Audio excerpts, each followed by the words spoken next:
And these are the same students who will get out of campus and come into a market where now they can start their own businesses because they've already gotten these skills.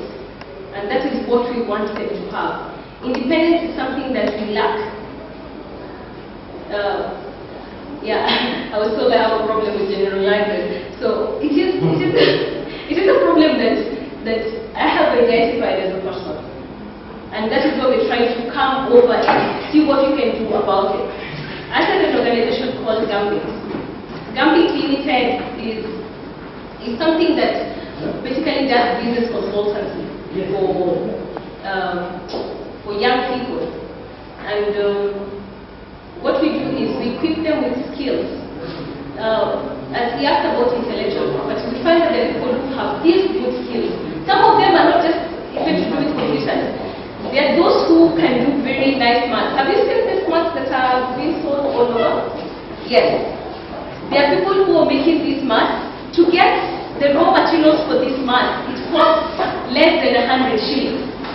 To make a math that is the size of this table, with less than 100 shillings, you're able to do that. And we find that people get scared of going into it as business. So they've been restricted to doing it as something on the side. They actually say, I do this on the side, but I'm looking for employment.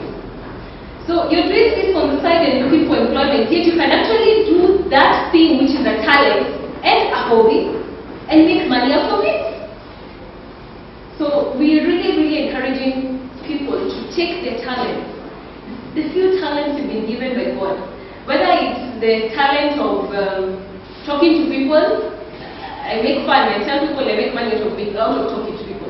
I sit down with you for an hour, charge you 2,000 bob and I go home and sleep. I mean, you just sat down and talk to somebody for less than 30 minutes and you've earned your money and gone home. That did not take much. And that is what we need to encourage each other to do. Look at what you're good at. You will never go wrong with what you're good at. You will never go wrong with something you're passionate about. And you can only be passionate about something that you love doing. So this is something we've really been encouraging people to do. And we look at the people who are doing nowadays, MCs are getting a lot of money. Mwalimu Kingani comes to host for you an event. You will pay him 200,000 for 2 hours or 3 hours, for example. And all he's done is made you laugh. And he's earned his money. 10 years ago, did we have that? Sorry, I wasn't very... For those who are there 10 years ago and were into business, I'm sure if you told your mother that you wanted to be an MC, that will cause some hell in the house.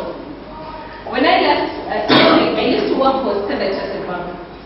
And when I was leaving Standard Chartered Bank to come and start Tangerine, everybody asked me in my family, how can you leave an international bank to go and start an organization yenye hata hujui kwenye inaanza? You have no idea about this organization. I only had a certificate of registration. Then they hadn't even gotten licenses from CCK. We only had certificate of registration. That is all we had. 3 years down the line, no one is talking about it. They've all kept quiet. Because they've seen that the company that was a paper is actually making a difference. Not just to me as a person, but also to the economy and to the people around it. So you have people who will support you. In the government, I understand the Ministry of Youth that was started in 2005. Currently, I don't know whether they also work with enough youth, but I know they've also been supporting the youth. They've come up with programs where they're financing the youth. They're going to different places in the country, and they're part of the people who are actually pushing for urbanization. Even in areas where they are rural, where we have rural settings, they're actually going to those areas and telling people, you do not need to come to Nairobi for you to do well. That is part of what the Ministry of Youth is doing. there is Kenya Investment Authority. Kenya Investment Authority really helped us. When we started Tangerine, we had to do a bit of importation in terms of equipment. We do some heavy work in terms of setups. So the base station, most of these things you can't find them locally. So we needed to do shipments. And for us to do shipments, it would cost us a lot in terms of fees, custom fees, taxes, and all that. So we approached Kenya Investment Authority. I never knew it existed until 2008. And this is something that most Kenyans don't know. Kenya Investment Authority are actually equipped by the government to support entrepreneurs. They're actually given that mandate to support you as an investor. Whether you're just investing your ideas or you're investing your money, they actually do support you. So what they did with us is they helped us get the required letters. We got a letter from Ministry of Finance to help us get a waiver in terms of VAT and import tax. So our equipment was actually able to come here, and we didn't have so much of a problem. So we need to research a lot.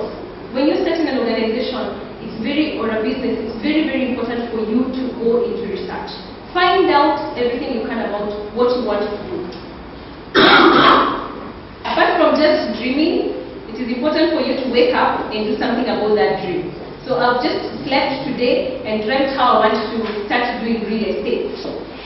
Real estate right now is really booming. So if I want to do real estate, I need to establish where I want to start doing my real estate. Do I want to do it in Nairobi, where I'm only given a lease of right now it's 45 years? Or would I want to go to a place like Mavoko, where I'm being given a lease of 99 years on leasehold? You need to think like that. You need to do a research on that. It's really, really supported us and helped us. The information we got. He also talks about sharing ideas. You cannot sleep on your ideas and wake up one morning and say that yes, it has suddenly become so big, or I can finally work on it. As you're thinking about that idea, and say somebody else is actually thinking and doing something about it. So if you can do something about an idea, do it today. Don't wait for tomorrow. Share it with whoever you want to share it with, or whoever you can trust to share it with, and see how you can grow it out. See how you can work it and make it bigger than it is. That is very, very important. So in Tangerine, we've basically currently grown to a subscriber base of up to 500 subscribers in 1 year. We commercialized last year. And from last year to now, we have got a subscriber base of 500. Considering the competition we have and different technologies that are there, we've actually gone a mile. We've actually taken a mile, and it's helped us a lot. When I wake up every morning and I see where we were and I look at where we are now, it gives me a lot of strength, and that's something that keeps me going.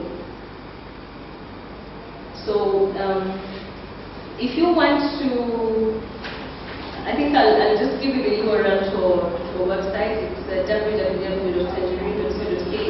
We have home solutions, small office, home office solutions that can help those of us who want to work from home. Please make use of technology that is available. We are, I think with fiber, BPOs are coming up. Business process outsourcing centers. Please make use of them. If you can sit in the house and just do data entry for an organization that is in Asia and make your 15,000 every other week, hey, do it. And what you need is a package of, say, we have a package that's going for as low as 654. So if you can do that, it's the best for you. So always look for opportunities that are out there. Always look at what the resources you have, the available resources. Choose the best and work them towards you, together with your idea.